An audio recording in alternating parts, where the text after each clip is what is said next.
Rudyard Kipling, another Freemason, wrote a book called The Man Who Would One Day Be King. This was later made into a big-budget Hollywood film starring the likes of Sean Connery, Michael Caine, and Saeed Jaffari. The book is the story of two soldiers that journey to a country on the edge of India, a country that was once rumored to contain great riches, that once belonged to Alexander the Great. Upon reaching the country, the two soldiers are captured by the local inhabitants, a people called Kafirs, named after their country, Kafiristan. When the two men are about to be killed, a necklace is discovered around the neck of one of the soldiers. Engraved on it is the symbol of the Masonic one eye. The Kafirs revere him as their god and attribute to him the divine attribute of immortality. The man himself first regards himself as a king, and then in his newfound power begins to regard himself really as being a god. From the Muslim perspective, if not that of others, the similitudes that can be drawn from this story are very interesting. The Muslim scriptures called Hadith contain many prophecies of the Prophet Muhammad. In these, it is prophesied that a man would arise from amidst the Kafirs, which means infidels in Islam, who would be recognized by his one eye and would be made a world leader, claiming first to be a king and then later to being God, and that he will seem immortal until an appointed time. In another film, the concept of a global leader and global government is also strongly propagated. In 1996, the film Independence Day broke all box office records, becoming the 7th highest-ranking film of all time. It entranced audiences around the world with a fictional story of an alien invasion on Earth. However, deep within the film's subliminal messages can be found, indicating the Freemasonic presence and the Freemasonic agenda. In the film, there is a military base known as Area 51. It is from here that the military offensive is launched, on which the salvation of the whole world and the future of its inhabitants depends. The entrance to this installation is a pyramid, on which is engraved the symbol of the one eye. The film shows the USA as the forerunner in establishing a global offensive, involving all the nations of the world, an offensive which is devised, controlled and commanded by one man, one overall leader. The film is part of an upsurge in an upsurge of films and television serials on the topics of aliens, UFOs, and invasions threatening the whole of mankind. These are gradually fueling the growing interest and public unrest on the issue. This is just one of the many ways in which the Freemasons are paving the way for their global government. The Freemasons are using a number of approaches to drive fear into the hearts of the masses. I occasionally think how quickly our differences worldwide would vanish if we were facing an alien threat from outside this world. And yet, I ask you, is not an alien force already among us?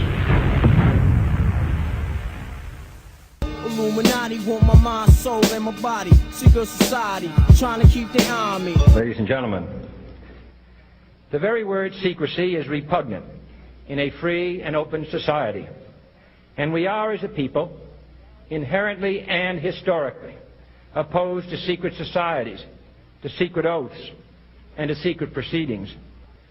For we are opposed around the world by a monolithic and ruthless conspiracy that relies primarily on covert means for expanding its sphere of influence, on infiltration instead of invasion, on subversion instead of elections, on intimidation instead of free choice. It is a system which has conscripted vast human and material resources into the building of a tightly knit, highly efficient machine that combines military, diplomatic, intelligence, economic, scientific, and political operations. Its preparations are concealed, not published. Its mistakes are buried, not headlined. Its dissenters are silenced, not praised. No expenditure is questioned, no secret is revealed. That is why the Athenian lawmaker Solon decreed it a crime for any citizen to shrink from controversy.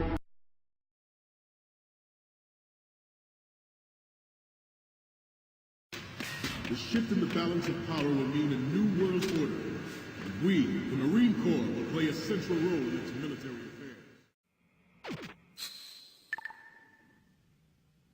We, the Marines, will lead the charge into a new world order with Metal Gear Ray. That is all. Dismissed.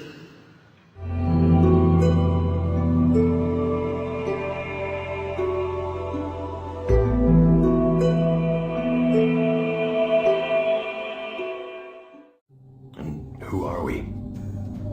Who are we really? We are the invisible hand. We are the Illuminati.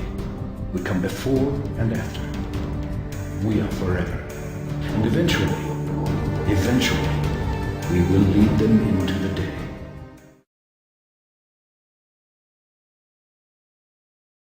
Do you see now why the Templars are a threat? So long as even one survives, so too does their desire to create a new world order.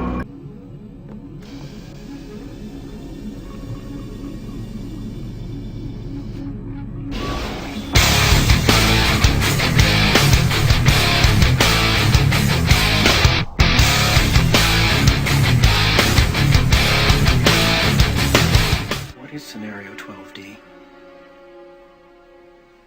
We know it's a war game scenario, that it has to do with airline counterterrorism. Why is that important enough to kill for? Because it's no longer a game. If some terrorist group wants to act out this scenario, why target you for assassination? Depends on who your terrorists are. The men who conceived of it in the first place. You're saying our government plans to commit a terrorist act against a domestic airline? There you go.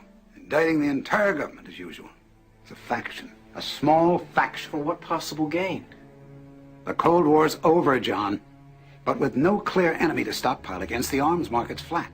But bring down a fully loaded 727 into the middle of New York City, and you'll find a dozen tin-pot dictators all over the world just clamoring to take responsibility and begging to be smart-bombed.